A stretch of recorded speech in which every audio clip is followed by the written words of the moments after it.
ന്യൂഡൽഹി പശ്ചിമേഷ്യയിലെ യുദ്ധസാഹചര്യങ്ങളെ തുടർന്ന് രാജ്യത്ത് LPG വിതരണം തടസ്സപ്പെടുമെന്ന വാർത്തകൾ തള്ളി കേന്ദ്ര സർക്കാർ. നിലവിൽ വീടുകളിൽ ഉപയോഗിക്കുന്ന 14.2 കിലോഗ്രാം സിലിണ്ടറുകൾക്ക് പകരം 10 കിലോഗ്രാം ഗ്യാസ് മാത്രം നിറച്ച് വിതരണം ചെയ്യാൻ എണ്ണ കമ്പനികൾ പദ്ധതിയിടുന്നതായുള്ള വാർത്തകൾ അടിസ്ഥാനരഹിതമാണെന്ന് പെട്രോളിയം മന്ത്രാലയം വ്യക്തമാക്കി. പശ്ചിമേഷ്യയിലെ വികസനങ്ങളെക്കുറിച്ചുള്ള അന്തർമന്ത്രാലയ യോഗത്തിനു ശേഷം സംസാരിക്കവെ പെട്രോളിയം മന്ത്രാലയം ജോയിന്റ് സെക്രട്ടറി സുജാത ശർമ്മയാണ് ഈ കിംവദന്തികൾ നിഷേധിച്ചത്.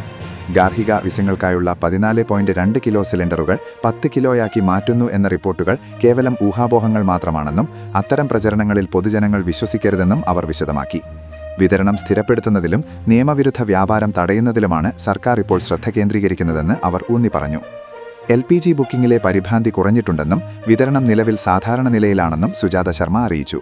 കഴിഞ്ഞ 3 ആഴ്ചയ്ക്കുള്ളിൽ രാജ്യത്ത് ഏകദേശം 3.5 ലക്ഷം പുതിയ PNG പൈപ്ഡ് നാച്ചുറൽ ഗ്യാസ് കണക്ഷനുകൾ നൽകാനായത് ഊർജ്ജ വിതരണ ശൃംഖലയ്ക്ക് കരുത്തേകിയിട്ടുണ്ട്.